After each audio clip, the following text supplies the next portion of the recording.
Yo guys, I've got a spark which I'm going to use to ignite my fire for yet another level ranking within our Skylanders Week 2 event here on my channel. This has been one hell of a marathon, and already we're all the way up to Skylanders Superchargers for this fine Friday evening. So naturally, as per the norm, these levels are going to be ranked in terms of nostalgia behind them, as well as just the overall quality of the level, because each level here, at least most of them, have some sort of gimmick to help differentiate them. It's what makes Superchargers such a well-crafted game, because each level was fresh and brought something new to the formula. Nothing ever felt like it was being done twice. And when I say levels, what I do not mean is chapters. Chapters are checkpoints, levels are the entirety of the same theme. So Land of the Undead is a level, whereas it's broken up into individual chapters which are checkpoints. We're not rating, or we're not ranking chapters even, we're ranking levels. Now with that abundantly clear, let's roll the intro and get straight into the video already.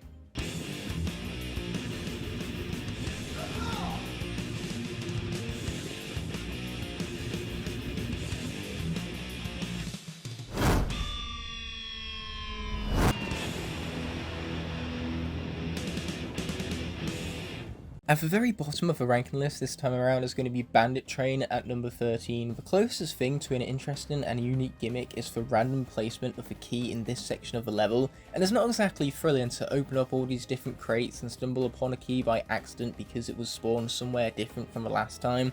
The level is basic. You go through train carts, which are either long and straight corridors, or janky 2D platforming sections, which is really dull level design, and there's the fog, which adds to the frustration because you can't even see what you're doing ahead of you, and it's hard to interact fairly with a game when your visual sense is forcefully impaired. Superchargers also has fall damage, and you can't platform slowly to avoid being punished for falling because of the cannons that are being fired at you with ridiculous hitboxes. Between the platforms you're forced to wait at, hindering any momentum you have moving forward, the cannon fire, fall damage, and the impaired visuals from the smoke. It makes these 2D sections more frustrating than fun. You can't force us to wait then have a cannon with hitboxes that are long enough for the entire platform. That just simply isn't fair level design. So between the boring and lackluster level design as well as the infuriating platforming sections, it's easier to see why Bandit Train is placing dead last on this ranking list. I mean, it's not even unique. When you compare it to Nightmare Express, at least that level had other things to keep you engaged, whereas this one is about as simple and straightforward as it comes, and it's not even well executed neither because of all the infuriating elements stacked on top of it. Next up at number 12 is going to be Battle Brawl Island, a level whose own simple and basic tendencies have also become its downfall when compared to other levels from this game. The exploration is very straightforward, making it incredibly easy to find everything on your first go around. Apart from exploring, you get the usual games of sky stones and lock puzzles, but fundamentally the only thing to do in this level is grab a potion to wake up a guard and then fight the bosses in the arena. To dedicate an entire level to this is pretty bland, and the bosses are generic besides the spell slamser, which is what the whole level builds up to, so in that regard it is a satisfying payoff. And the level isn't nearly as infuriating as Bandit Train. In fact, the only fault with the level really is its simplicity. At least other simple levels in the Skylanders franchise have more substance and aren't as repetitive as this, which is why Battle Brawl Island is deserving of number 12 on this ranking list in my personal opinion. Number 11 is going to be Rift into Skylands. Like all introductory levels in the Skylanders, this level is easy to help you adjust to the game and learn the basics before expanding upon these fundamentals and challenging your abilities. This does result in Rift into Skylands being very bare bones, so when compared to other levels throughout this game, it's very forgettable with no gimmick to interest you and shape the way you play through the level. You just get to point A from point B with very little challenge, so with nothing to invest you and nothing to distinguish this level from the rest, it makes this level only good for one thing, which is learning the basics of the game before throwing you into a far more interesting and compelling level concept with unique gimmicks to call their own. It's a level great at fulfilling upon its only purpose, but outside of that it needs to do much more to stand out in a game where almost every level is a standout. With no real highlight to the level to talk about, its significance fades away as the level doesn't really have any oomph to leave an impact on you. But just like that, we've already made it to the top 10, and it's being kicked off by Monstrous Isles at number 10. In this level you get to play as Titan-sized Skylanders. This certainly does make you feel so powerful, and it's fun to tower over all those puny trolls and their massive sand structures. At least they would be massive if we weren't Titan. The level has some incredible detail, and the Supercharger vaults, well, they've become hotels to match the scale of your Titan-sized Skylanders, and that is pure genius. I love the little creative touches such as this. It's what makes Superchargers such an expertly crafted game with style when it comes behind its visuals, not just beauty. The main problem with this level is just how slow paced it is. The Titans move at incredibly slow speeds and the areas are wide and open, yet they still feel empty. You can attack structures like your Godzilla, which is only fun for so long before you realise that it's taken longer to get from point A to point B just because of your size. Luckily, the bosses do have their creativity behind them as well, with attack patterns that are clearly unique to each one. That makes each one feel like a worthwhile fight because it gives you something to freshen up the gameplay loop. But even if the bosses get stale after a while, if the level was a little more fast paced it would actually work quite well, but as it stands it's a little too open and easy to explore.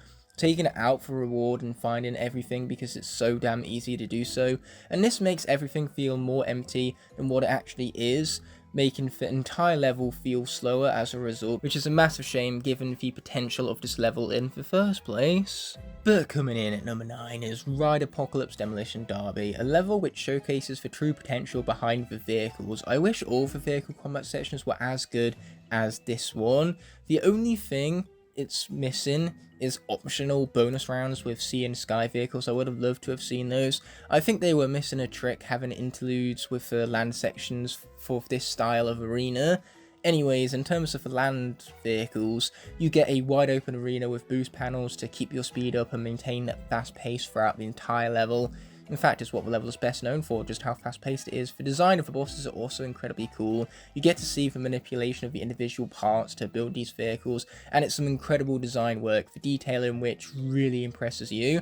The level can be frustrating, especially given the large vehicular hitboxes and just the bombardment of small projectiles. Those two things really do not mix well together, but the constant challenge and intensity of these fights is what keeps you immersed as the adrenaline rushes through your body and you're kept on edge. It all culminates in the fight against Rekosaurus, where you need to bob and weave, but also use the boost panels to destroy the boss's shields. It's a level that takes advantage of its environment to introduce features unique to this boss fight, and it makes it very distinctive and memorable as a result. The level leaves you wanting more, which shows just how well designed it all is. If only all the vehicle sections throughout the entire game were as good as this, then nobody would be complaining about them, least of all me. Number 8 is going to be for Sky Eater. For a final level, it's pretty anticlimactic. The colours are dull and you're not really soaked into this level from a visual standpoint, unlike all the others, and the gimmick of this level is generic and pretty dull. As a result, the level has nothing to make it stand out. All you do is hit switches and follow glowing platforms to find the correct path. Choosing wrong isn't even all that punishing, so the only basic gimmick this level has isn't even executed all that well. The level doesn't have any sort of flow to it either. You kind of just go from one combat section to another with those platforms in between. The colour palette does let the dread settle in throughout this level, and it does bring about a great atmosphere, but that's the only thing working toward your immersion, that and also the hardest level of combat we've seen throughout the entire game. Otherwise you play this level quite passively, and it's a shame the game has to come to such an anticlimactic close. Even the chaos fight at the very end is nothing to write home about, as he performs some basic generic attacks which are easy to dodge, and his health is next to nothing, so the boss is almost over as soon as it begins. Compared to the slaughterhouse that is Chaos and Trap Team, this is incredibly dull and lackluster, which is why the Sky Eater is only getting number 8 on this ranking list. Number 7, meanwhile, is going to be Land of the Undead. This is a part of a ranking list where we start to see a significant improvement. This level has a fantastic gimmick. The gravity is constantly shifted, flipping your controls and demanding your concentration. Sometimes you'll even need to carry bombs through different gravities in order to get to your objectives in time. It means this gimmick was simply introduced at the start, then expanded upon as the level continued, which is great progressive level design that keeps you invested from start to end and never feels as though you're being taken off guard by massive difficulty spikes. The level also has nice visuals and great details to admire, but its cleverest most thing is how you'll see a platform with a collectible in the background, then shift up for gravity and find yourself gathering said collectible. or in the case where you need to shift gravities to get a collectible with bombs in time, it adds to the intensity and the excitement as to whether you'll actually make it in time before the explosion. Either way, the collectible game is rather quite rewarding in this level. My main problem is the vehicle sections, as vehicles control pretty confusing enough already, and stacking up confusing controls with inverted controls can make these sections frustrating to traverse at times. After not too long you do wind up getting adjusted, but it still leads to cheap moments which infuriate you and break your immersion entirely. This level is well designed and the gimmick is great to a certain extent, but some sections are too long and start to drag on the pacing. Plus the vehicle sections can be straight up infuriating at times, which is why Land of the Undead has hit this part of a ranking video. Which leads us on to Cloud Kingdom at number 6, a level featuring a very simple gimmick, as the level possesses fog that hinders your visuals moving forward, so that means you need to traverse the level not knowing what's coming up next. This has the potential to build up some real dread as you fear the unknown, but unfortunately the difficulty here is still pretty low, harming your ability for the fear of the unknown to be built up in the first place. Plus, whenever there is no fog, it's just a bare bones level with nothing unique or memorable to distinct it from other levels. However, the twisting crystal puzzles are a welcome addition. Even if they're basic, I prefer these over pushing crystals and blocks, as it feels more interactive because you're always in contact with the object and don't have to wait for it to actually be physically pushed by your Skylander. In other words, it allows your momentum to be preserved, and a speedy player will be able to complete the puzzle and defeat enemies all at the same time, which is something very satisfactory to pull off. It's also nice when exploration, platforming and the fog mechanic all come together. The maze section where you clear the fog and have to memorize the platforms is brilliant, truly brilliant. I wish this was expanded upon so we could see this done with a more complex maze. The background details throughout the level are also pretty incredible. It's a nice touch to see statues of Lightning Rod dotted around the Cloud Kingdom. It's a nice way that the developers showcase their passion behind the franchise, reminding us of a character we haven't seen since Giants. Even a character such as that can still linger in the back of our heads, and it's a very nice nostalgic kick. The final thing of note is the boss fight at the end, which I hate. Lord Stratosphere is overly long and drags down the pace, and so you don't even end the level with a bang. Instead, it is quite the opposite. And now we have the top 5 levels, all of which are fantastic and I love them all. They're so incredibly close to one another on the ranking that I wish they could all be number 1, but as we know already, that's not quite how ranking videos work. So the worst of these 5 masterpieces will have to be Captain Cluck's Chicken HQ. Shrinking and growing objects in order to traverse, and you need to become accustomed to this gimmick quite quickly because otherwise you'll miss collectibles, especially those hidden by hens, which can't even be shrunk if you don't do the sea vehicle section, making that section feel all the more rewarding because of its knock-on effect with the rest of the level. This sea section being broken up by some quick platforming helps make it the best darn sea vehicle section in the entire game. I like how the shrinking and growing mechanic starts simple and gets expanded upon as the level progresses. You use it to solve puzzles, grant access to platforms, and even manipulate enemies, so you have the choice about how to engage combat. Do you choose to fight quicker enemies, which aren't as punishing, or slower enemies that hit harder? You're not even told about this mechanic, you're simply left to experiment and find the best strategies for yourself, and that's something really fun to explore and experiment around with. It's such a well-designed level which keeps you engaged as you learn everything for yourself. I could do without the land vehicle sections though. Much like Land of the Undead, vehicle controls don't mesh well with precise movement of the hens. Number 4 is Vault of the Ancients, a level with a simple yet effective gimmick. You're given magnets to attract or repel everything around you. That is incorporated into everything you find throughout the entire level, not just platforms. You have to choose your strategy to fight enemies, which works on the same scale as Captain Cluck's Chicken HQ, as you're left to explore these strategies for yourself, and it's a really fun mechanic to experiment around with. This gimmick is memorable because it's used so well throughout the level to keep you engaged. The colour palette is also sharp and visually pleasing, as the contrast between the blues and silvers really pop. Collectibles and side areas are really tough to find, increasing your enjoyment and sense of reward when they are discovered. This level just plays in a manner which is unique and has increased its memorability by doing so. Even the vehicle sections here are great, or the land ones are at least. So you have to use magnets in order to push and pull little orbs into slots, and then you need to react and shift between those two powers quite quickly in order to keep those orbs moving, making the whole section fast-paced and rewarding to complete, since you're completing all these different tasks all at once. So you can't really help but feel engaged with a level. But receiving our bronze medal is going to be Spellpunk Library at number 3, my favourite level in the entire franchise for its aesthetics. Whenever you enter a book, it's incredibly refreshing because the gameplay changes entirely. You're now on a 2D plane as you focus more on platforming and jumping over hazards than you do upon the combat of the situation, even though there are still enemies to keep the gameplay loop from getting stale. But inside of these books you have this beautiful cel-shaded style which contrasts the rest of the level.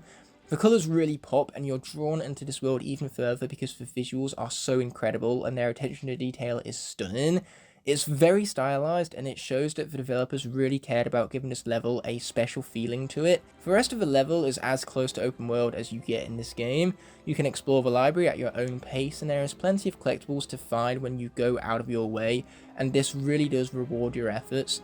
Nothing in this level feels empty or out of place. The level is just so much fun to explore, and it's incredibly well made between the stylized visuals and the technical side, as it isn't easy to shift from 3D to 2D, which is why each book has a cutscene so the code can load in the background whilst said cutscene is played out. It's truly a brilliant level, but it still can't be topped by the likes of Gadfly Glades. Our runner-up is a level where you get shrunk and you must traverse a tiny garden, which feels like a marathon because of how tiny you are.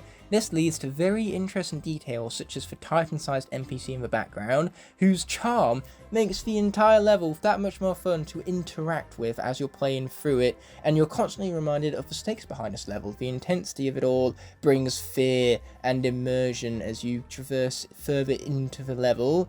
But you'll also see things like massive rabbits, massive vegetables, even taps are Titan-sized compared to you.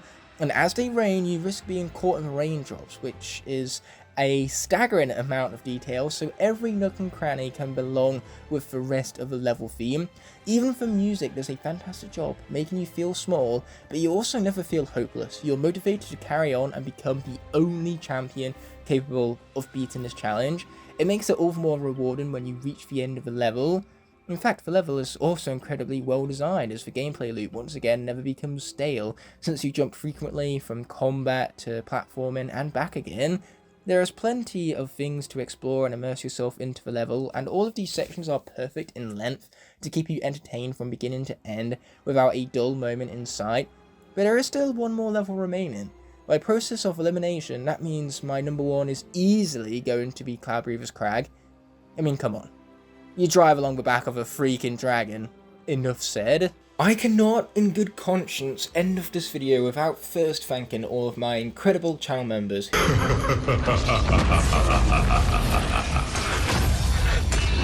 You didn't really think this was over, did you?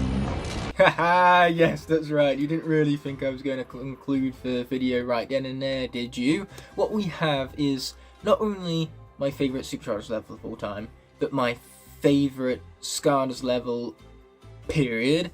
So naturally, if there ever was a level I could talk about unscripted, it would be this one, because when it comes from the heart, this level just does everything right. It checks all of the boxes for what I find in awesome Skylanders levels, and it does it with very little combat as well. It's the second level of the game, so it's not difficult, and yet everything else it introduces is perfectly balanced.